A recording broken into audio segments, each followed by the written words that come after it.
Alors, bonjour à tous. Merci de nous retrouver aujourd'hui pour ce webinaire sur la nouvelle réglementation qualité des organismes de formation. On va peut-être commencer par les présentations, le temps que tout le monde se connecte au webinaire. Donc aujourd'hui, on a la chance d'être accompagné donc par Sabine Fest, hein, directrice des opérations à l'ISQ, que je vais laisser se présenter dans un premier temps. Et puis on verra ensemble un petit peu après tout le sommaire de notre webinaire. Bonjour à tous, donc Sabine Fest, directrice des opérations à l'ISQ. L'ISQ étant un organisme certificateur Calliope, donc accrédité par le COFRAC. Nous existons depuis 45 ans dans le champ donc, de la reconnaissance qualité, d'abord pour les organismes conseils, puis depuis 25 ans dans le domaine de la formation professionnelle. Donc nous avons aussi par ailleurs une qualification professionnelle qui s'appelle OPQCM pour le conseil et OPQF pour les organismes de formation. Et depuis donc cette année, l'accréditation du COFRAC pour Calliope, la certification nationale. Merci beaucoup Sabine, hein, donc une nouvelle fois, merci de faire ce webinaire en co-animation donc avec l'OPCO Atlas. Donc je me présente à mon tour, Céline Estacaille, conseillère formation à l'OPCO Atlas depuis un peu plus de 2 ans maintenant. Pour parler donc de l'environnement un petit peu actuel, hein, évidemment, on le répète à chaque début de nos webinaires, mais l'OPCO Atlas reste mobilisé en cette période un petit peu compliquée pour tout le monde. Donc évidemment, nos conseillers téléphoniques sont là pour répondre à vos questions, vos conseillers respectifs également, nos développeurs de l'alternance aussi sont là pour répondre et vous accompagner sur tout le champ alternance. Donc n'hésitez pas à nous solliciter. C'est vrai qu'on est, voilà, on a beaucoup de demandes en ce moment et notamment sur la partie aussi activité partielle. Donc on prend à cœur évidemment de répondre à tout le monde, même si parfois ça peut prendre un petit peu plus de temps au vu du flux qu'on reçoit. Mais vous avez aussi pas mal d'informations sur notre site internet, hein, donc n'hésitez pas à aller sur le site. Vous avez beaucoup d'informations aussi sur tout ce qui est formation à distance, donc activité partielle, on en parlait juste avant, le FNE également, hein, c'est d'actualité en ce moment. Donc voilà, n'hésitez pas à retrouver toutes les informations sur notre site. Pour ce qui est de notre webinaire d'aujourd'hui, donc on va être ensemble pour à peu près voilà, 1h30 maximum. L'idée, c'est que vous pouvez bien sûr poser vos questions sur la partie questions que vous avez tout à droite de votre panneau de configuration, donc n'hésitez pas à l'utiliser. Alors, la difficulté, c'est qu'on va peut-être effectivement pas forcément pouvoir répondre à l'ensemble des questions au vu du temps imparti. On va répondre à quelques-unes. Ne vous inquiétez pas, vous recevrez à l'issue du webinaire le replay, bien évidemment, hein, qui sera aussi accessible sur notre chaîne YouTube avec le support, et vous aurez aussi un question-réponse, donc avec toutes les réponses que vous aurez posées lors de ce webinaire à l'écrit. Donc pas d'inquiétude, mais on essaiera quand même d'en prendre quelques-unes. Alors, du coup, on va commencer ce webinaire. Donc, au niveau du sommaire, on va avoir, donc voilà, je vais refaire un petit point sur la partie repères et la partie réforme, et je laisserai après Sabine prendre la parole sur toute la partie certification, donc sur les 7 critères d'une part, et sur les modalités d'audit d'autre part, et bien évidemment un petit focus ensuite sur les organismes certificateurs. Donc sur la partie repères, l'idée c'est donc du coup on a une première grande date qui est donc la réforme, hein, du 5 mars 2014, et l'idée de cette réforme, hein, c'est qu'elle confie à l'ensemble des financeurs la responsabilité du suivi et du contrôle de la qualité des actions de formation. Donc ça c'est une première étape, hein. C'est vrai que ça part aussi d'un premier constat que voilà, être déclaré en tant qu'organisme de formation, voilà, c'est des démarches qui sont assez simples, hein, pour obtenir le numéro de déclaration d'activité. Après, effectivement, il faut toute une démarche haute pour pouvoir proposer des actions de formation dites de qualité. Et donc, la loi, effectivement, s'est emparée de ce sujet avec cette loi du 5 mars 2014. Et donc, l'idée aussi pour les financeurs, et notamment pour les OPCA et les OPACIF, c'est aussi d'assurer cette mission service, de contrôle de services faits, pardon. Et l'idée, c'est de vérifier aussi donc, la qualité de l'action de formation avec ce contrôle de services faits et de remonter éventuellement à la directe les fraudes éventuelles sur ce sujet-là. Ensuite, on a donc le fameux décret d'application, hein, ça marche toujours de la même façon. On a la loi dans un premier temps avec les principes généraux et on a ensuite les décrets d'application pour les modalités opérationnelles. Donc avec ce décret qualité donc, du 30 juin 2015 qui définit les 6 critères qualité que vous connaissez maintenant tous, qui ont été mis en place avec la plateforme Datadoc. Et l'idée en fait de ces critères, c'est que pour chaque organisme de formation qui souhaite d'une part donc proposer des actions qui concourent au développement des compétences dans le cadre des actions de formation, des actions de VAE ou des bilans de compétences, et de plus qui souhaite être financé sur des fonds publics et paritaires, doit obligatoirement avoir ce référencement, donc Datadoc, qui est un référencement, je le rappelle, ce n'est pas une certification qualité, à ce moment-là, c'est un référencement, ou alors avoir une certification ou un label qualité enregistré au CNEFOP. Donc ça, c'était pour les organismes qui avaient déjà une certification enregistrée au CNEFOP, un parcours beaucoup plus simplifié et qui était du coup exonéré de devoir remplir cette certification, enfin ces 6 critères qualité pardon, sur le Datadoc, puisqu'elles avaient fait cette démarche à côté. Et on a ensuite donc la loi du 5 septembre 2018 qui arrive. Et l'idée en fait de cette loi, c'est d'instaurer déjà un référentiel unique qui donne en fait la possibilité donc de certifier les organismes de formation par soit donc un organisme accrédité évidemment, soit par le COFRAC, qui est aujourd'hui l'instance nationale d'accréditation, pardon, soit un organisme donc qui a une labellisation reconnue par France Compétences. Donc ça, c'est l'idée de ces 2 lois. Et ensuite, on a la mise en place donc, des publications des différents décrets. Là aussi, toujours sur l'idée de mettre en place, de mettre en application la loi donc, du 5 septembre 2018. Et donc, s'il te plaît, Caroline, sur la slide d'après, on a les différents textes. Voilà, donc les différents textes qui sont parus donc, le 8 juin 2019. Et on a donc 2 décrets et 2 arrêtés. On a donc un premier décret, on vous a remis les liens. L'idée, c'est que vous puissiez aller les consulter si besoin. Le premier décret donc, qui instaure les 7 critères qualité, que voilà, on imagine vous avez peut-être déjà pris un petit peu connaissance aujourd'hui. Et de toute façon, Sabine reviendra en détail sur ces 7 critères. Et ensuite, le deuxième décret qui définit le référentiel donc, national et les grands principes d'audit. Ensuite, nous avons 2 arrêtés, donc un premier arrêté sur effectivement les différentes modalités d'audit et le deuxième arrêté qui précise donc les exigences pour accréditer les organismes qui vont être certificateurs. Donc voilà, ça c'était au niveau des textes, c'était juste une petite bibliographie qu'on vous laisse et que vous pouvez consulter si vous le souhaitez. Et donc de cette loi donc naît donc le nom de la marque qu'on appelle maintenant Calliope, qui est le nom de cette marque liée au référentiel national et donc qui est dévoilé par le ministère donc le 7 novembre 2019.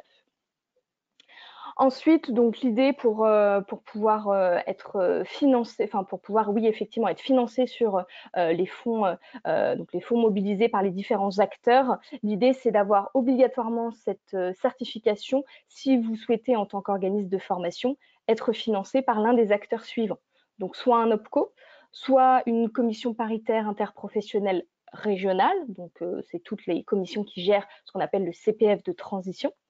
L'État, évidemment, les régions, la Caisse des dépôts qui gère maintenant le CPF.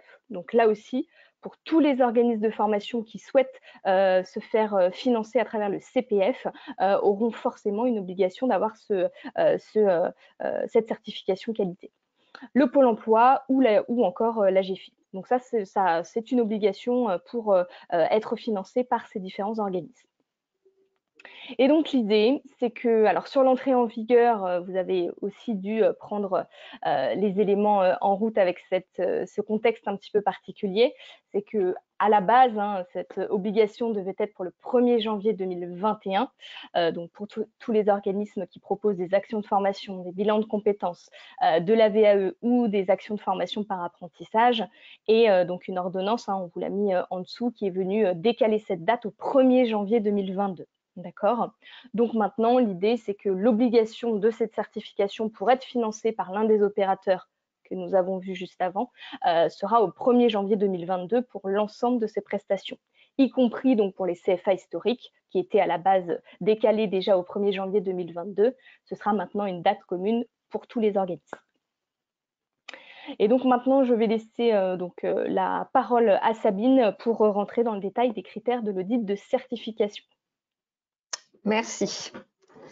Alors, nous allons voir en effet, maintenant, on va rentrer un peu dans le cœur du sujet pour voir un petit peu comment, quand on parle d'un audit, qu'est-ce que c'est, quelles sont les exigences et comment aussi pouvoir appréhender cette certification nationale. Alors, vous avez, j'ai envie de dire, aujourd'hui, un document qui est vraiment, vraiment indispensable pour préparer cette certification nationale. C'est ce que vous voyez à l'écran, le guide de lecture. C'est vraiment le document indispensable, j'ai envie de dire, c'est votre Bible aujourd'hui pour vous y préparer. Si vous n'avez pas encore consulté, vraiment, faites-le rapidement. Il est très abordable en termes de compréhension, mais il est vraiment complet. C'est un document qui a été édité par le ministère du Travail et toute la certification nationale est basée sur ce guide. Ce guide est uniquement ce guide. Donc aujourd'hui, il faut impérativement que vous puissiez le consulter afin de voir comment il est constitué. Donc je peux rapidement vous montrer à l'écran, parce que moi, évidemment, c'est aussi ma Bible de travail.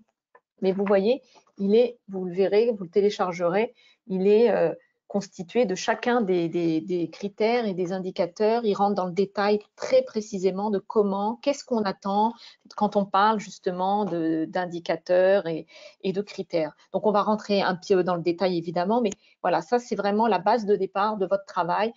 Prenez possession de ce document pour pouvoir travailler et préparer votre certification nationale.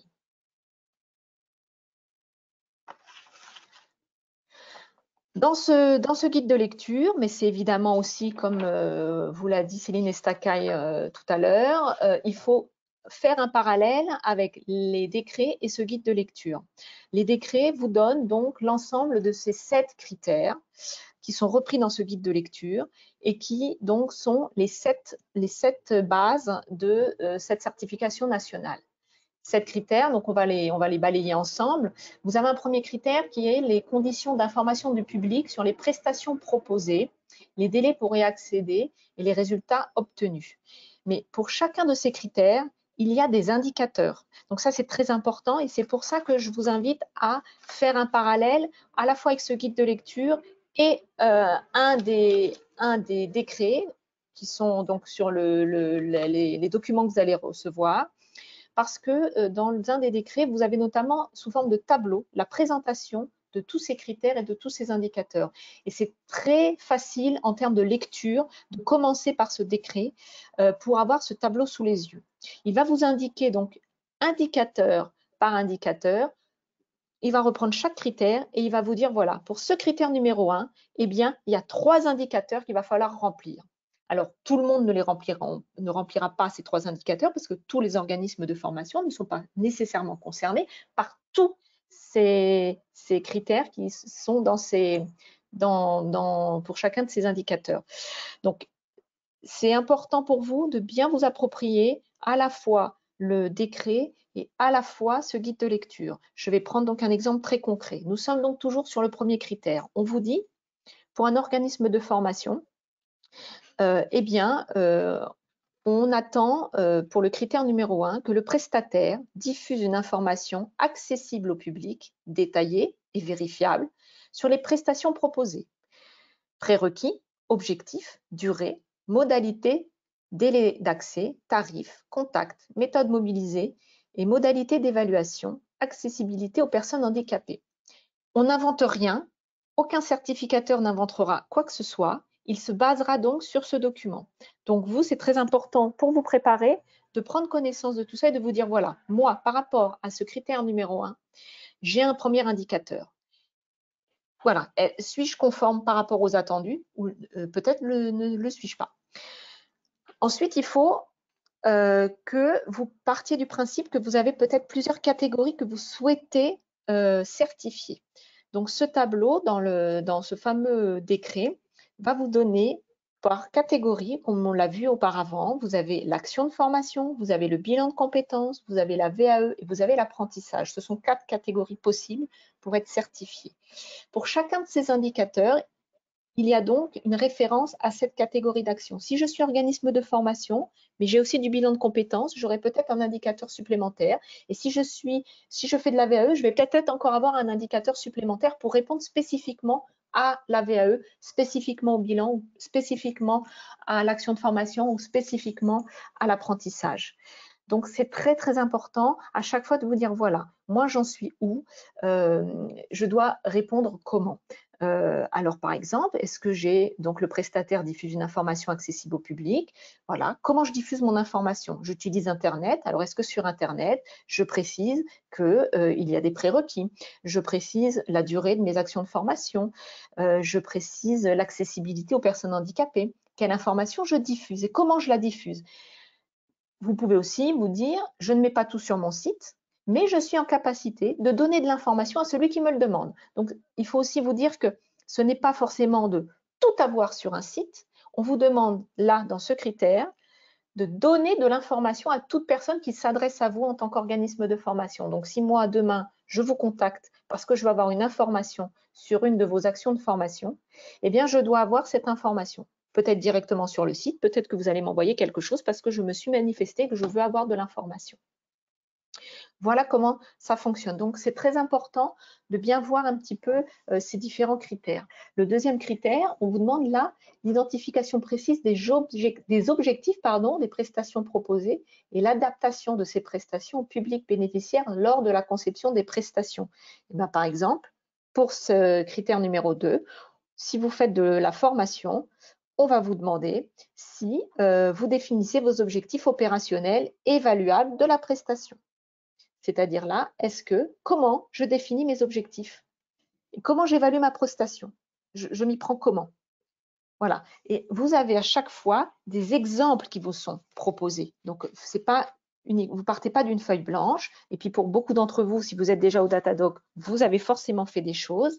Mais si je prends ce critère 2 et que je prends un de ces indicateurs, je vais vous donner un exemple. Alors, c'est vrai que c'est moins commode quand on est à distance parce qu'on peut moins balayer ensemble les documents.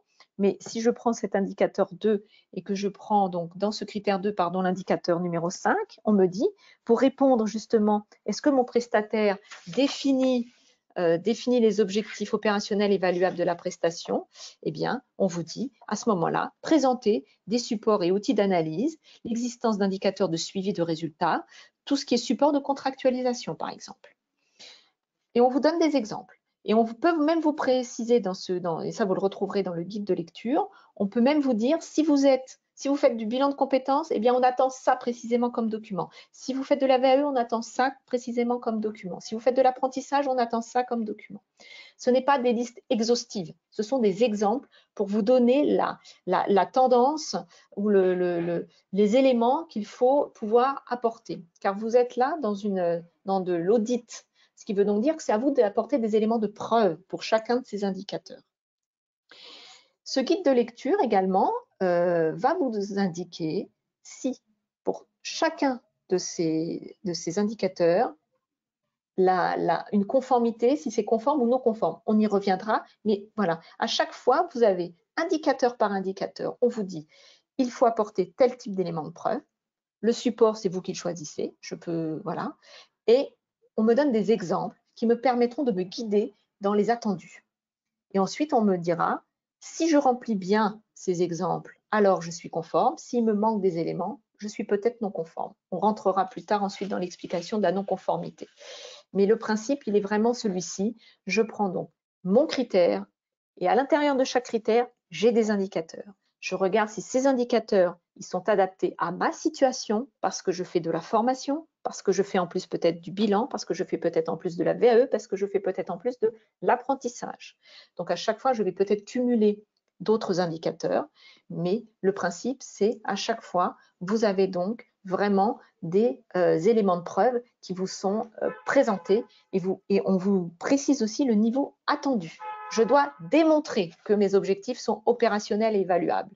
Et pour le démontrer, eh bien, on me dit, eh bien, je peux, par exemple, proposer mon support de contractualisation, puisque dans lequel je dois préciser mes objectifs, par exemple. Après, on peut voir un critère, un indicateur qui est peut-être tout nouveau parce qu'il n'était pas présent dans le Datadoc. C'était donc l'inscription et l'investissement du prestataire dans son environnement professionnel. Donc là, c'est un nouveau critère. Là, on vous dit de pouvoir apporter des éléments sur la façon dont vous prenez connaissance de votre environnement professionnel. À l'intérieur de ce critère, même chose, il y a plusieurs indicateurs. Donc, je prends un indicateur, je vais prendre le premier. On vous dit, pour ce critère numéro 6, on va demander au prestataire de réaliser une veille légale et réglementaire sur le champ de la formation professionnelle et en exploiter les enseignements. Ça, c'est ce qui est l'indicateur qui est attendu. Et on vous dit, eh bien, il faut que vous démontriez la mise en place de cette veille, justement. Et comment vous l'exploitez? Donc, eh bien, un exemple, je me suis inscrite à ce webinaire parce que j'avais envie d'avoir des informations sur Calliope.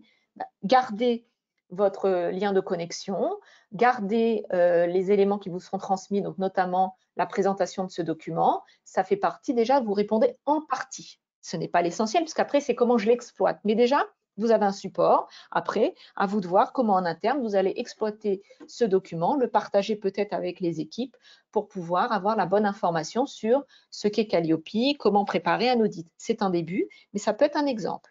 Donc après, on va vous dire, les éléments de preuve, ça va être un abonnement, une adhésion, des conférences. Voilà, ça, ce sont des éléments de preuve concrets. Et après, à vous d'expliquer comment, en interne, vous l'exploitez pour que ça puisse être utile dans votre quotidien de travail et donc dans la maîtrise de votre environnement professionnel. Et à chaque fois, sera regardé, suis-je conforme ou suis-je non conforme? Voilà. Alors Sabine, je me permets, on a quelques petites questions, donc voilà, j'en prends une ou deux. Alors, voilà une question. Bonjour, nous sommes d'abord cabinet de conseil, mais avons aussi un petit volant de prestation de formation. Le remplissage de Datadoc était déjà compliqué, mais là, j'ai l'impression que c'est encore plus restrictif. Nous n'accueillons pas de stagiaires, nous ne publions pas sur notre offre de formation.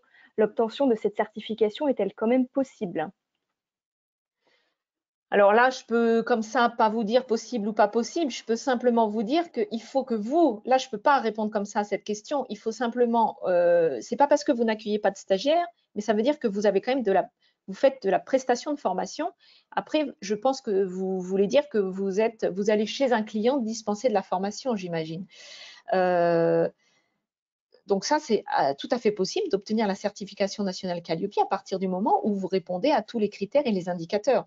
Là, je ne peux pas, moi, vous dire comme ça, possible ou pas possible. Je peux simplement vous dire, prenez connaissance de tous ces documents, faites votre auto-analyse pour voir un petit peu où vous en êtes. Si vous avez besoin d'obtenir cette certification nationale, eh bien, vous avez quand même là du temps devant vous pour vous préparer et mettre en place tout ce qui est attendu. Mais vous pouvez très bien être un organisme de formation sans avoir de locaux, dispenser de la formation exclusivement chez le client, ça pose aucun problème. Et donc, je me permets une deuxième question. Si nous ne sommes pas Datadoc, doit-on passer par le référencement Datadoc avant de faire la demande de certification nationale? Ou peut-on directement faire la demande de certification sans passer par le Datadoc et quels sont les impacts? Oui, on peut tout à fait passer directement vers cette certification nationale. Donc, l'impact, il n'y a pas d'impact puisque c'est soit l'un, soit l'autre. Pour le moment, en tous les cas, il y a encore Datadoc. Donc, après, si la personne voilà, se sent prête, peut directement passer maintenant sur la certification nationale, c'est tout à fait possible. Datadoc n'est pas un passage obligé. Ça a été une première étape qui peut être facilitante pour ceux qui ont déjà fait cette démarche, mais ce n'est pas aujourd'hui un passage obligé. Ok. Et donc oui, je rebondis sur en amont, les ce n'est pas un passage obligé, oui. en amont, ce n'est pas un prérequis pour la certification nationale. Juste, je rebondis sur les premières questions qu'il y avait. Voilà, on n'y reviendra pas là forcément, mais effectivement, là, l'idée avec ce décalage au 1er janvier 2022, c'est vraiment que du coup, il y ait un référencement pour ceux qui veulent se faire financer, évidemment, ou qui veulent continuer à se faire financer, qu'il y ait un référencement Datadoc jusqu'au 31 décembre du coup 2021. Ça, du coup, ça décale aussi l'obligation de Datadoc pour ceux qui veulent se faire financer par les fonds publics toujours. Okay. Je te laisse continuer, Sabine. Bon, on peut passer à la slide suivante. Voilà, donc là, on va rentrer un petit peu dans le vif du sujet. Comment se passe donc un audit de certification?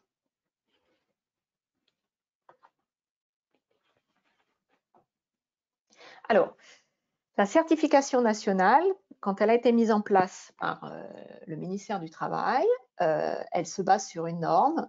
C'est pas n'importe quelle norme, c'est une norme aussi qui est sous l'égide du COFRAC. Alors peut-être que certains ont entendu parler, mais le COFRAC est vraiment une instance en France, une instance unique qui valide les certifications et qui valide les certificateurs. Donc on ne s'improvise pas un certificateur, on le doit auparavant démontrer que l'on maîtrise tout le process de l'audit pour pouvoir certifier un organisme de formation. Donc, par exemple, l'ISQ est aujourd'hui accrédité par le COFRAC. Donc, il y a 5 certificateurs aujourd'hui accrédités sur le COFRAC que vous pouvez trouver sur la liste du COFRAC. Mais il y a d'autres organismes qui ont aujourd'hui l'autorisation de le faire, mais qui n'ont pas encore été au bout de la démarche. Et donc, le COFRAC doit ensuite les accréditer. Donc, cet audit est très cadré par la loi. On ne fait pas n'importe quoi. Donc, la loi a défini 3 étapes. Vous avez un audit initial qui est sur site. Alors, les informations que je vous donne aujourd'hui sont des informations qui peuvent peut-être évoluer compte tenu du contexte actuel, puisque on sait aussi que le ministère du Travail est en train de peut-être réfléchir à la façon dont les audits pourraient éventuellement se transformer un petit peu, parce qu'aujourd'hui, vous le voyez, c'est écrit, l'audit initial se fait exclusivement sur site. Donc, vous savez bien qu'aujourd'hui, tout est arrêté. Il n'y a aucune possibilité de faire des audits Calliope. C'est la raison pour laquelle il y a eu un report, puisque tout est arrêté. Néanmoins, voilà, il y a des réflexions qui se passent en ce moment au sein du ministère du Travail. Je ne peux pas encore vous en parler parce que nous n'avons pas l'information, mais on sait que voilà, c'est en discussion. Donc, attention, les informations que je vous livre aujourd'hui, c'est des informations qui sont donc au 23 avril 2020. Peut-être que demain, il y aura du changement. Donc, l'audit initial, aujourd'hui, se fait exclusivement sur site.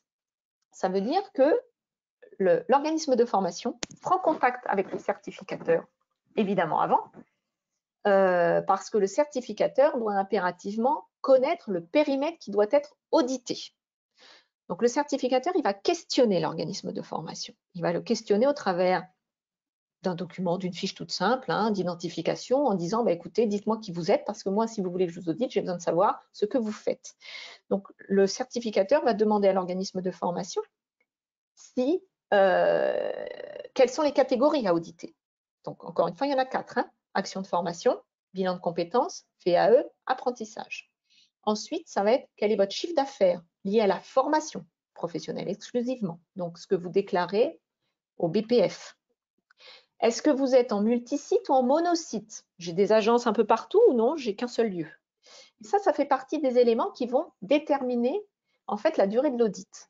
Donc tout ça, on va y revenir. C'est juste pour vous expliquer que quand on va définir l'audit initial sur site, on va avoir auparavant déjà une bonne connaissance de votre structure pour savoir un peu qui vous êtes. Donc l'audit initial, il y a un rendez-vous qui est pris.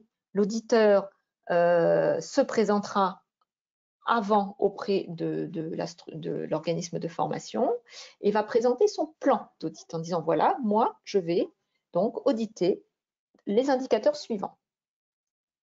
Et puis, vous allez vous mettre d'accord sur qui sera présent lors de cet audit. Donc, il peut y avoir, il y a généralement évidemment la direction générale, il peut y avoir un responsable pédagogique, il peut y avoir en fonction des différents critères et indicateurs pour lesquels vous allez être audité, vous pouvez, vous, en interne, mobiliser des personnes différentes. Et vous aurez la durée aussi de cet audit, puisque, bien entendu, ça fait partie du plan. Ensuite, il y a, entre le 14e et le 22e mois, un audit de surveillance qui, aujourd'hui, est à distance. Et puis enfin, vous avez un audit de renouvellement qui sera sur site à nouveau et qui se déroulera donc 3 ans après. Donc ça veut dire que là, vous êtes donc sur un cycle de la certification nationale sur 3 ans qui se passe en 3 phases. Audit initial, audit de surveillance et l'audit de renouvellement. Et hop, je repars sur un autre cycle. Après, on va revenir sur le détail des audits. Donc, on va pouvoir passer sur la slide suivante. Voilà, donc comme je vous le disais, la durée des audits, elle se fait selon des indicateurs très précis. Votre chiffre d'affaires, qui est lié à votre activité de formation, parce que vous pouvez aussi avoir une autre activité par ailleurs, elle ne s'intégrera pas, évidemment, dans cette certification nationale, vos nombres de catégories et vos nombres de sites. J'ai un seul site ou j'en ai plusieurs. Et à partir de là, c'est là où on va déterminer la durée de l'audit. Le nombre de sites audités va dépendre, le nombre de sites audités, donc la certification nationale le précise bien, tous vos sites doivent être déclarés dans cette certification nationale, à la condition, alors c'est pas un site, alors je vais donner une petite précision, le site, c'est pas je loue une salle de temps en temps dans un hôtel, j'y vais et puis voilà, ça c'est pas considéré comme un site. Un site, il faut qu'il y ait du personnel permanent de la structure sur place. Le personnel peut être présent 2 fois dans la semaine, mais il est permanent à la structure. Donc déjà, ça vous donne un indicateur par rapport à des locations de salles qui peuvent être éphémères.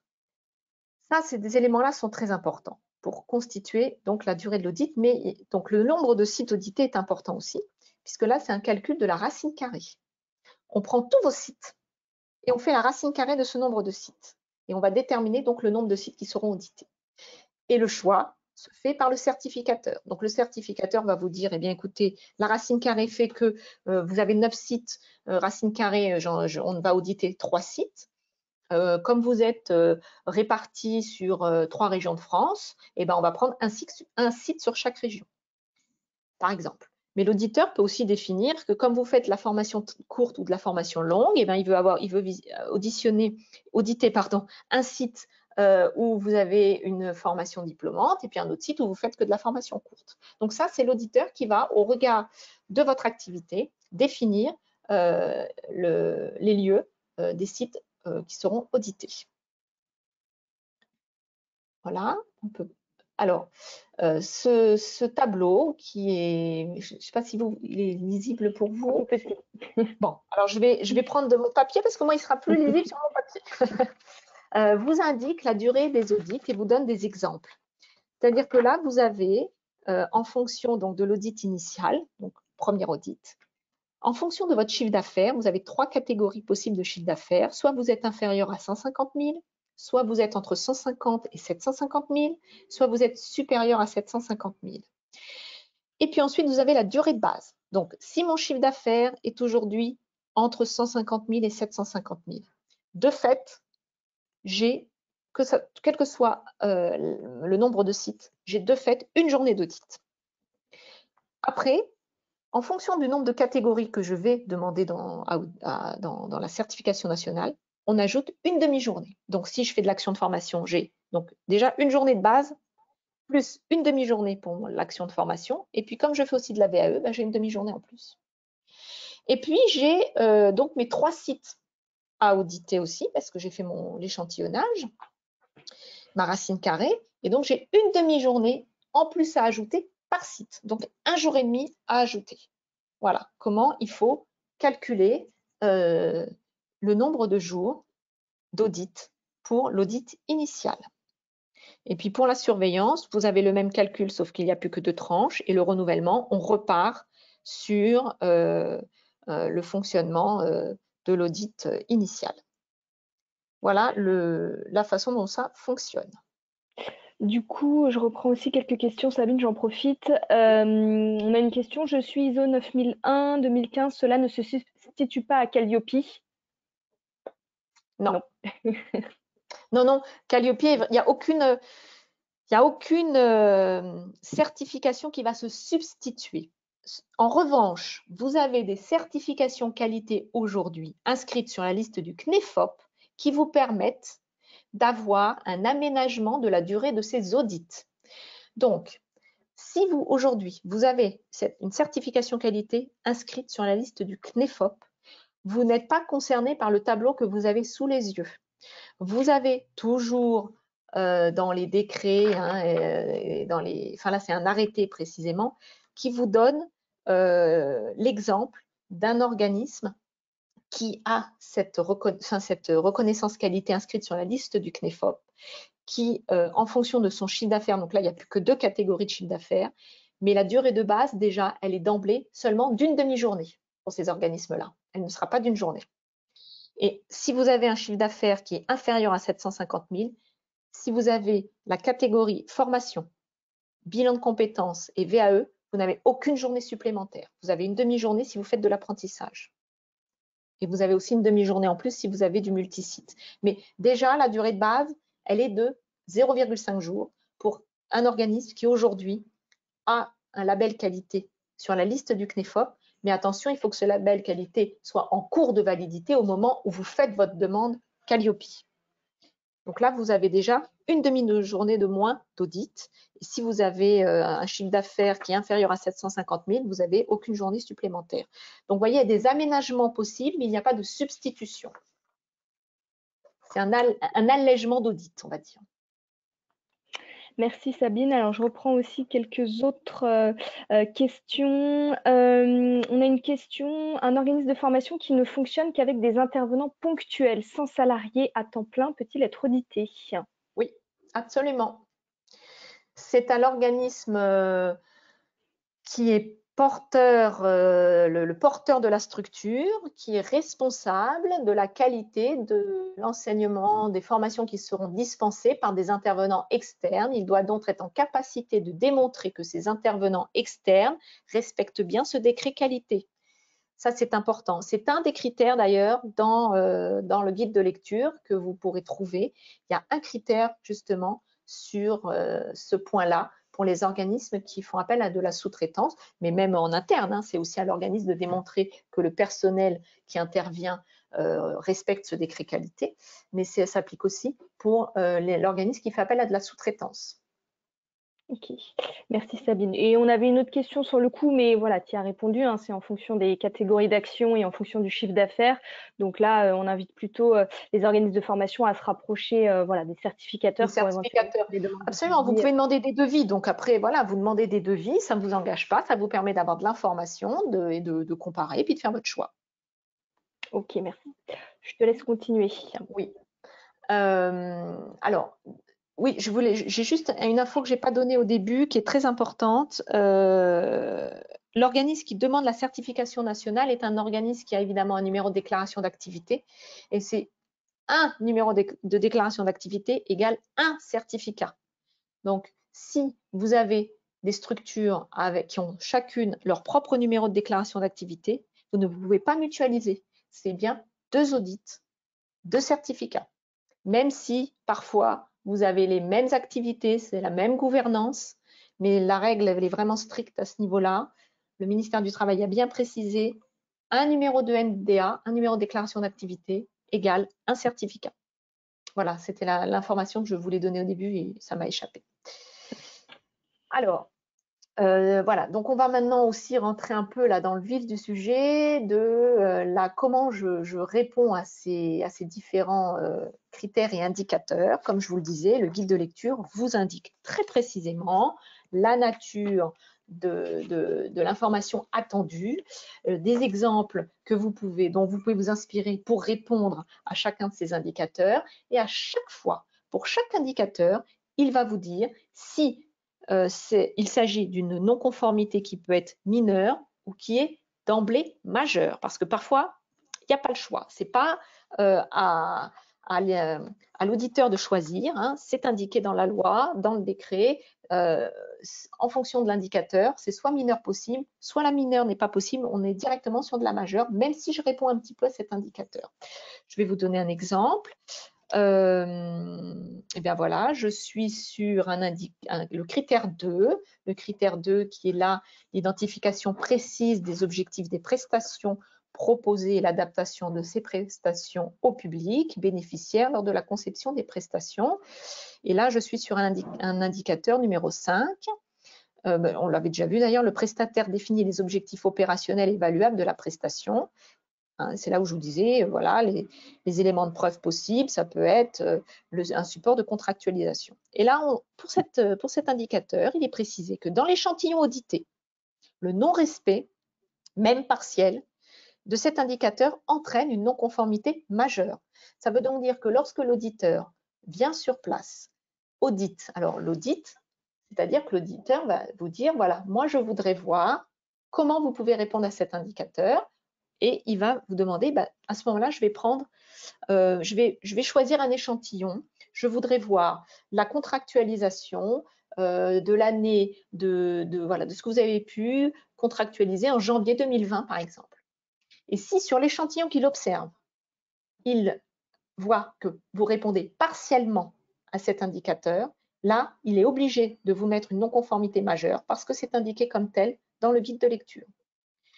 Et si, dans l'échantillon audité, il voit que c'est parfaitement renseigné, là, il va considérer que l'indicateur est conforme. Donc, il va chercher, mais c'est vraiment dans l'échantillon qu'il va choisir lui. Donc, j'ai envie de vous dire, parce que souvent les organismes nous disent, mais comment je me prépare? Est-ce qu'il faut, préparer quoi? J'ai envie de dire, il y a rien à préparer, mais il faut être prêt. C'est-à-dire que vous devez avoir tout à disposition pour pouvoir démontrer à l'auditeur que quel que soit l'échantillonnage qu'il va choisir, parce qu'après il peut très bien dire, eh bien moi je veux voir donc vos supports de contractualisation d'une action de formation qui s'est finie en février 2020. Je veux juste des actions finies en février 2020. Et s'il manque de chance dans cet échantillon, il vous manque, voilà, l'information parce que, bon, voilà, pour X raisons, lui, il considère qu'il n'a pas eu réponse à cet indicateur. Alors que peut-être dans un autre échantillon, vous auriez été parfait. Sauf que ce n'est pas l'échantillon qu'il a choisi. Et c'est l'auditeur qui choisit l'échantillon qu'il va auditer. Donc c'est pour ça que c'est important de se préparer, mais c'est vous qui vous préparez en interne, vous n'avez rien à préparer pour l'arrivée de l'auditeur. Et vous ne remettez pas de dossier au certificateur en amont.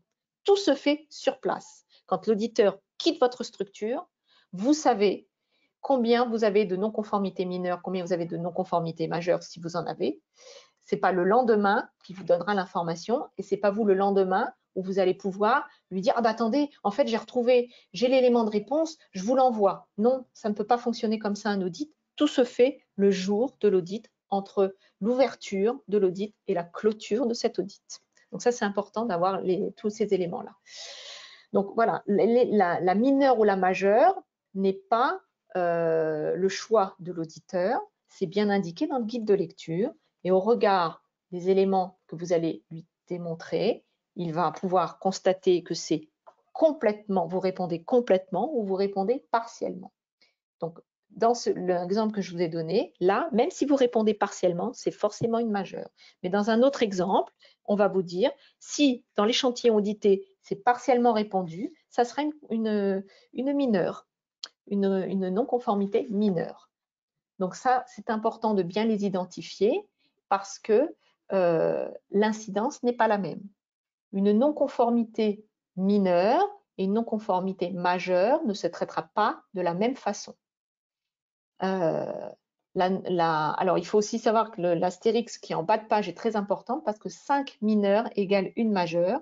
Si l'auditeur, à la fin de la journée, constate que vous avez voilà, 5 non-conformités majeures, ça veut dire que vous avez l'équivalent de 5 non-conformités mineures, vous avez l'équivalent d'une majeure. Donc ça, c'est très important parce que l'incidence n'est pas la même. Donc on va passer à la slide suivante.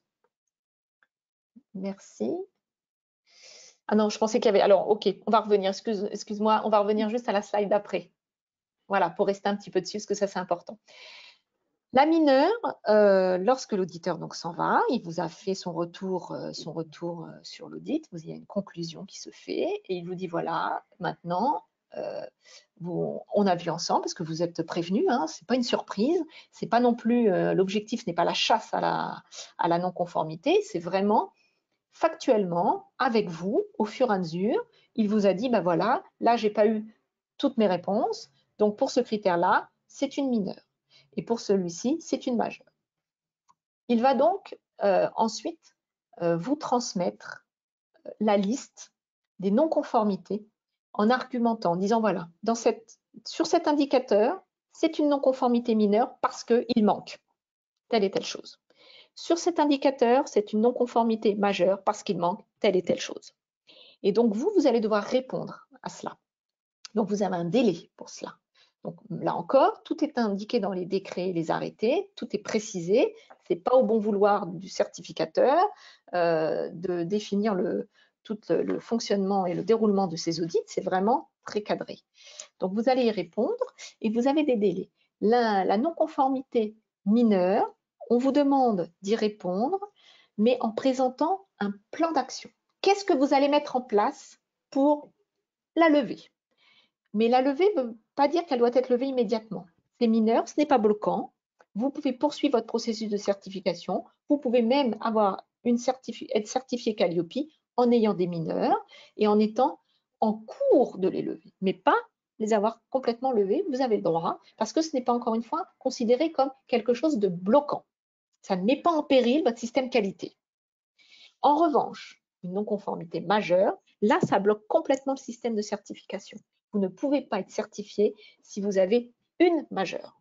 Vous pouvez être certifié si vous avez X mineurs. Enfin, sauf si, attention, à un moment donné, ça se transforme en majeur. Hein. Donc, à chaque fois, il faudra les lever. Mais le principe, c'est donc de se dire, si j'ai une majeure, tout s'arrête. Le processus s'arrête. Je dois impérativement lever cette non-conformité. Je ne peux pas dire, je prépare mon plan d'action et puis on verra plus tard. Non, je dois travailler sur mon plan d'action, mais je dois surtout démontrer que j'ai mis en application ce plan d'action et que je peux maintenant démontrer que j'ai bien levé cette non-conformité. Je vous prends un exemple. Vous avez comme une non-conformité majeure le fait que vous ne remettez pas un questionnaire d'évaluation stagiaire à la fin de vos formations. Si c'était une mineure possible, vous pourriez dire, bah, ça y est, regardez, j'ai mis en place un questionnaire, à partir de maintenant, je vais le diffuser à tout le monde. C'est suffisant. Si c'est une majeure, l'organisme certificateur va vous dire, très bien, vous avez mis en place votre questionnaire, mais moi maintenant, j'ai besoin de voir qu'il a été distribué aux stagiaires, que les stagiaires l'ont renseigné, que vous l'avez récupéré, que vous l'avez analysé. C'est ça, lever une non-conformité majeure. C'est aller jusqu'au bout du processus, l'avoir mis en œuvre, l'avoir mis en application et l'avoir traité. Et c'est seulement à ce moment-là que vous pouvez reprendre le processus de la certification. Mais vous avez des délais impartis. Une non-conformité majeure doit être impérativement levée dans les 3 mois. Si au-delà de ces 3 mois, vous ne pouvez pas la lever, cette majeure, eh bien, vous perdez tout le bénéfice de l'audit que vous avez fait. Il faudra recommencer tout le processus de la certification. La non-conformité mineure, vous avez donc 6 mois pour démontrer que vous avez mis en place votre plan d'action et c'est au cours de l'audit de surveillance que l'auditeur va spécifiquement bien faire attention à ces non-conformités mineures, décidément, excusez-moi, pour s'assurer que vous les avez bien traitées, analysées, et c'est là où il va pouvoir lever définitivement la non-conformité mineure. Par contre, si lors de l'audit de surveillance, il se rend compte que la non-conformité mineure reste problématique parce qu'elle n'est pas traitée, là, elle va se transformer en majeure, et là, de nouveau, c'est bloquant. Voilà le système du traitement des non-conformités. Du coup, Sabine, je rebondis.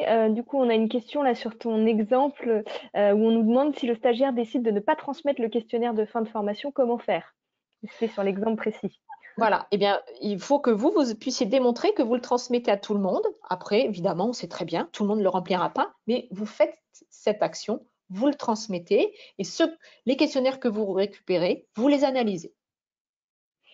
Et alors, on a plutôt un partage là où on nous dit, a priori, le délai va être allongé dans le cadre d'une non-conformité majeure. Ça peut être possible, mais je ne peux pas en dire plus pour le moment car c'est en discussion. Mais oui, ça peut être envisageable. C'est des choses qui peuvent bouger d'ici quelques jours. Tout à fait. C'est pour ça que je prenais les précautions en vous disant que toute l'information que je vous transmets aujourd'hui, c'est une information à date et ce que je vous dis est valable le 23 avril. Et du coup, une dernière question, on enchaîne sur la suite. Une question où on nous demande, voilà, je n'ai que le critère 7 à faire, j'ai le ICPF et PCI, je dois remplir sur la plateforme et je l'envoie ou je donne les informations à la certificatrice, enfin, au certificateur. Donc, quand on n'a qu'un critère à remplir, Non, en alors fait, ça, c'est... Oui, n'avoir qu'un seul critère à remplir, c'est pas possible. D'avoir un audit allégé et d'avoir certains critères à remplir, oui, mais ce n'est pas possible d'en avoir qu'un seul, puisque lorsque d'accord. l'on est, si on a une certification en effet, comme je le disais, reconnue sur la liste du CNEFOP, il y a beaucoup moins d'indicateurs à renseigner. Mhm. Et il y a en dernière page du guide de lecture, vous voyez, hein, c'est aussi moi mon document quotidien, c'est très précisément en page 39 du guide de lecture, vous avez là une annexe qui informe que tout organisme de formation aujourd'hui ayant un label reconnu sur la liste du CNEFOP aura un audit allégé. C'est pour ça que les durées sont plus courtes, parce que tous les indicateurs ne seront pas vus, ne seront pas passés en revue. Et les indicateurs communs, il y en a 9. C'est le 1, le 2, le 11, le 12, le 22, le 24, le 25, le 26, le 32. Ça, de toute façon, c'est dans le document. Ça, ce sont les indicateurs communs qui seront vus pour les organismes qui ont déjà une reconnaissance qualité.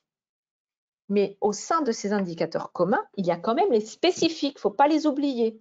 C'est pour ça que c'est important à chaque fois, quand vous avez ce guide de lecture, moi je vous invite quand même, pour faciliter la compréhension, de prendre l'arrêté dans lequel vous avez un tableau qui vous indique précisément, et je trouve qu'en lecture, il ressemble, voilà, c'est un tableau qui est comme ça, qui vous donne précisément par critère tous les indicateurs. Vous avez vu, il y a des coches et là, on vous dit en fonction si vous êtes action de formation, si vous être bilan, si vous êtes VAE, si vous êtes apprentissage, c'est cet indicateur-là qui vous concerne parce qu'il y a les communs, mais il y a aussi les spécifiques. Là, je ne suis pas rentrée dans le détail parce que c'est vrai que c'est moins commode quand on n'est pas en face à face et qu'on ne peut pas faire circuler les documents, mais vous le verrez, c'est très clair, c'est bien expliqué dans les documents. Donc, quelqu'un qui aujourd'hui a une reconnaissance label qualité inscrite sur la liste du CNEFOP aura, bien entendu, beaucoup moins d'indicateurs à renseigner. C'est 9 indicateurs communs et tous les spécifiques qui le concernent. Mais un indicateur, je suis surpris, pas ma connaissance. Donc, éventuellement, à revenir vers le Voilà. certificateur concerné pour Alors, c'est vérifier peut-être pour l'information. répondre à une non-conformité sur ce critère-là, peut-être, je ne sais pas. D'accord. Et voilà, encore plutôt un partage. Et on nous dit que compte tenu du nombre de jours d'audit, il convient vraiment de se lancer si on a un chiffre d'affaires significatif. Donc, c'est vrai qu'on n'a peut-être pas forcément précisé, mais c'était une autre question aussi plus haut. L'idée, c'est vraiment de pouvoir commencer les audits dès maintenant et effectivement pas forcément attendre. Non, voilà, n'attendez pas le dernier moment parce que, alors certes, là, il y a un an de plus, donc ça, c'est confortable pour vous, vous allez pouvoir prendre le temps de vous préparer, mais anticipez, ça ne vous empêche pas déjà de contractualiser avec un certificateur, de planifier les audits, même si vous les planifiez dans un temps éloigné, mais du coup, ça vous met dans la démarche et ça va vous mettre dans la démarche de vous y préparer. Parce que plus vous allez attendre, ça va, je pense, faire aussi un effet un peu entonnoir, c'est-à-dire qu'à la fin de l'année 2021, il y aura forcément du monde, forcément beaucoup de monde. Donc, ça sera plus confortable pour tout le monde si ceux qui aujourd'hui sentent qu'ils peuvent démarrer, j'ai envie de dire, allez-y, allez-y. Alors là, évidemment, on est dans un contexte un petit peu particulier parce qu'on ne peut pas faire d'audit initial puisque aujourd'hui, ça doit être seulement en présentiel.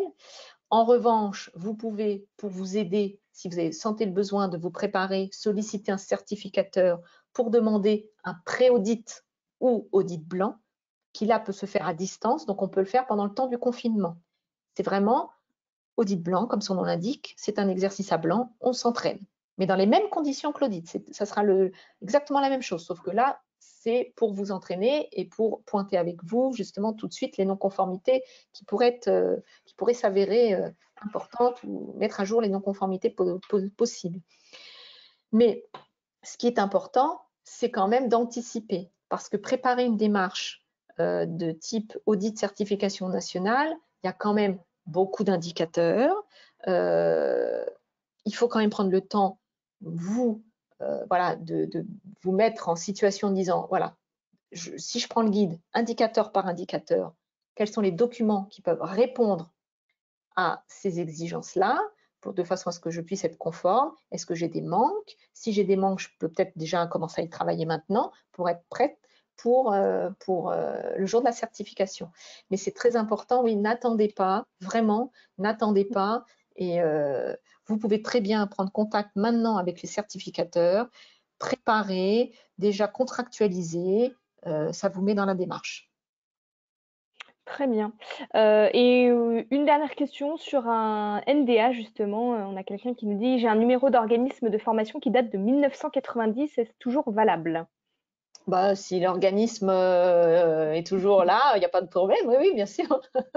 C'est Parfait. pas ça là-dessus, il n'y a pas de souci. Oui, voilà, les cas particuliers, c'est ce que je vous disais, on en a parlé tout à l'heure par l'intervention là d'une personne qui faisait référence au critère numéro 7. C'était, je pense que c'est ça. C'est donc ce que je vous disais, la possibilité donc d'avoir un audit dit allégé, aménagé, parce qu'on a déjà par ailleurs une reconnaissance qualité. Voilà. Et aujourd'hui, la certification est valable pour 3 années, tout à fait. Alors, oui, donc, bon, voilà, processus long, en effet, ça ne se fera pas du jour au lendemain. Il faut prendre le temps de vous préparer. Vous avez du temps devant vous, mais n'attendez pas le dernier moment. Voilà, si j'ai vraiment un message à vous faire passer, c'est vous dire préparez-vous, mais n'attendez pas le dernier moment. Vous pouvez être aidé si vous sentez que c'est difficile et que vous êtes voilà, pris par plein d'autres choses, qui n'est pas toujours facile de se libérer du temps, on en est bien conscient pour préparer cette certification nationale. Sachez qu'il y a différents moyens pour être aidé. Donc, je vous parlais des audits blancs, des pré-audits que les certificateurs peuvent faire, mais un certificateur ne peut pas vous faire de conseils ni d'accompagnement. Donc, par exemple, nous, à l'ISQ, on est exclusivement certificateur, on n'a pas d'autres activités, donc on ne peut pas faire ni conseil ni accompagnement, donc on ne peut pas vous accompagner dans cette démarche. En revanche, il existe d'autres structures qui peuvent le faire. Vous avez des personnes aujourd'hui qui se sont lancées dans cette mission-là d'accompagner les organismes de formation. Il y a des gens qui le font de façon très très bien et qui peuvent vous accompagner pour vous aider à vous préparer à cette certification. Donc ça, c'est de l'accompagnement. Vous avez quelqu'un qui est prestataire, qui vient chez vous, qui fait voilà, l'état des lieux et qui vous aide à vous préparer. Et l'audit blanc, c'est différent. Là, c'est vous mobiliser sur une journée les équipes pour faire l'audit blanc avant l'audit initial.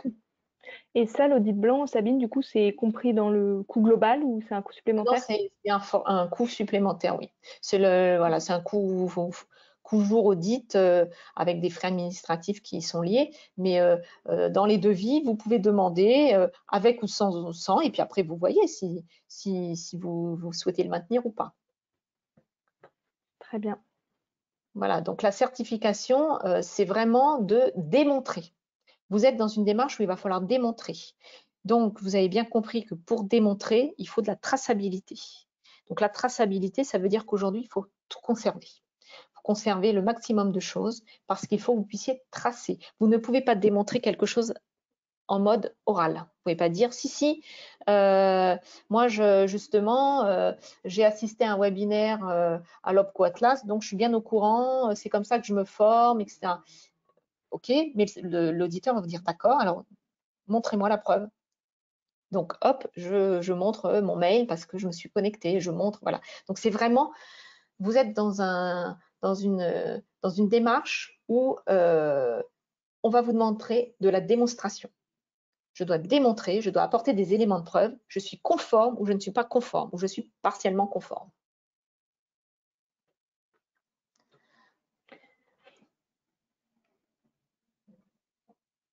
Alors, les organismes certificateurs, comme je vous le disais, donc il y en a maintenant plusieurs.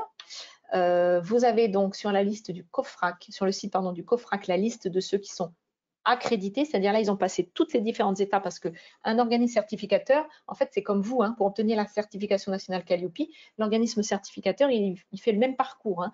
Il est audité par le COFRAC. pour avoir l'autorisation de pouvoir accréditer lui à son tour. Donc, nous sommes aujourd'hui 5 organismes certificateurs accrédités par le COFRAC. Mais sur le site du ministère du Travail, vous pouvez en trouver beaucoup plus parce que ce sont tous les autres qui ont l'autorisation de le faire, mais qui n'ont pas encore été complètement, dont les audits, par exemple, avec le COFRAC n'ont pas encore eu lieu, etc. Parce que pour être audité par le COFRAC, il faut bien déjà démarrer, sinon le COFRAC ne peut pas nous auditer. Donc, il y a des organismes qui sont autorisés parce qu'ils ont déjà donné un dossier très complet pour démontrer voilà, tout leur processus de certification. Donc, il y en a un peu plus sur le site du ministère du Travail. Et aujourd'hui, vous avez donc 5 organismes accrédités sur le site du COFRAC.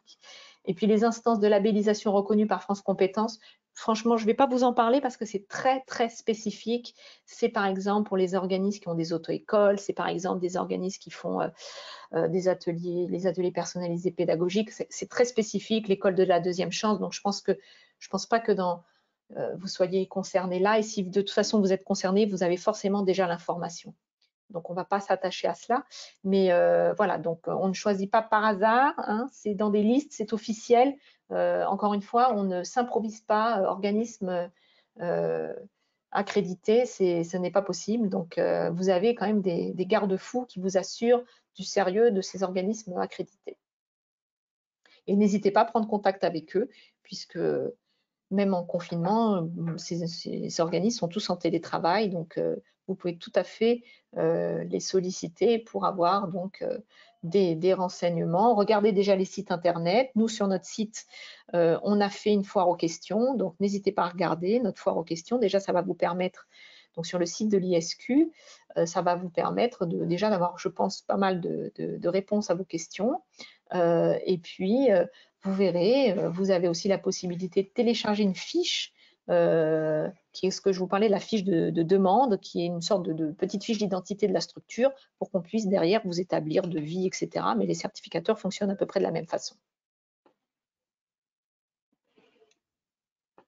Ok, j'en profite, on a une question, c'est vrai qu'il y en a eu plusieurs sur le FNE pour les organismes qui sont habilités à pouvoir proposer des actions de formation dans le cadre du FNE. Donc effectivement, ça reste une obligation hein, d'avoir le Datadoc aujourd'hui pour bénéficier des fonds du FNE. Hein. Donc, alors, il n'a pas été précisé dans les textes, mais je revérifierai, on le remettra hein, dans le question-réponse, mais il n'a pas été précisé de la part de la certification Calliope. En tout cas, sur le Datadoc, ça c'est certain, c'est une obligation. Après, pour ceux qui ne seraient pas passés par Datadoc et qui auraient peut-être aujourd'hui la certification Calliope, je pense que voilà, ça ne devrait pas poser de soucis non plus, mais je revérifierai dans les textes s'il y a cette précision, en tout cas dans le question-réponse qu'on a eu de la DGEFP notamment. Donc, mais oui, une obligation Datadoc, ça pour déposer les demandes dans le cadre du FNE, c'est effectivement une obligation. Alors, il me semble qu'on a quand même répondu à l'ensemble des questions. J'essaye de reprendre hop, le détail.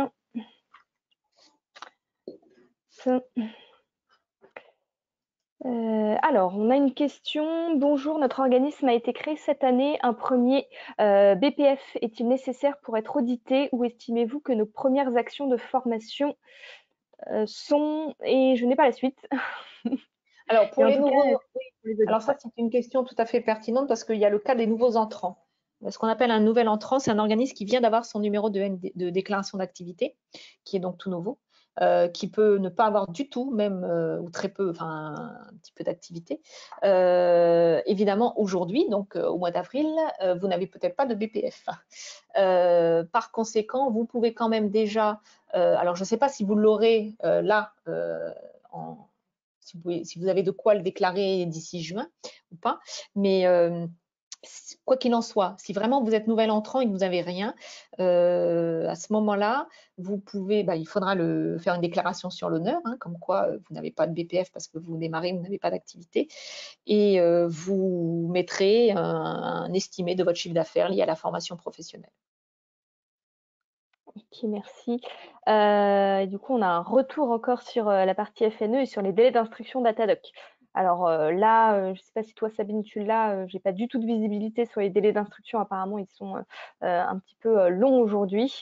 Mais c'est vrai que tant qu'il n'y a pas cette certification, enfin ce référencement qui n'est pas une certification, autant pour moi, ce référencement Datadoc, il n'y aura pas de possibilité d'avoir accès au FNE. Mais là, sur les délais d'instruction Datadoc, je vous avoue Ah qu'aujourd'hui, on non, moi n'aura non plus, pas, ouais, on pas n'est l'information pas sur en contact avec, on n'est pas en contact avec sur ce Datadog. sur ce délai-là. Et donc, voilà, on a une autre question, du coup, ça dérive un peu sur le FNE, donc la possibilité en fait que l'État a mis en place un fonds, accessible pour les entreprises et notamment pour financer de la formation pour les collaborateurs qui seraient en chômage partiel. Donc, voilà. Bon, après, c'est pas l'objet, là, aujourd'hui, forcément d'étendre trop sur le FNE parce qu'on est plutôt sur la partie, qualité. Donc voilà, il y avait une question sur le FNE. N'hésitez pas à vous rendre sur notre site internet, hein, où toutes les explications concernant l'activité partielle et le FNE sont disponibles. Alors, j'essaye de voir si on a d'autres questions. Alors, hop, on nous demande éventuellement si ce serait possible de développer un petit peu la partie handicap sur l'accès. Est-ce que tu aurais Oui, des alors choses c'est vrai que c'est supplémentaires à nous dire? une question qui est assez récurrente et puis c'est une question qui pose pas mal de problèmes aux organismes. Ce qu'il faut savoir, c'est que vous avez une obligation d'information. C'est ça en fait, là-dessus que veut insister le ministère du Travail, c'est qu'en tant qu'organisme de formation, vous n'êtes pas obligé d'accueillir tout le monde avec tous les handicaps parce que vous pouvez peut-être pas, ne serait-ce que d'un point de vue local ou bien parce que votre formation n'est pas du tout appropriée à certains types, n'est pas accessible pour certains publics relevant d'un certain handicap. Néanmoins, il faut que vous puissiez donner l'information au public en disant, il faut que ce soit communicable en disant que voilà, c'est soit vous pouvez accueillir ou non physiquement des personnes à mobilité réduite ou des malentendants ou ce genre de choses. Mais si vous ne pouvez pas traiter, vous n'êtes pas obligé de traiter. Par contre, vous avez une obligation d'informer le public et de le réorienter. C'est ça, en fait, qu'on vous demande. C'est-à-dire que vous devez connaître dans votre environnement géographique des structures qui peuvent prendre en charge des personnes qui relèvent du handicap.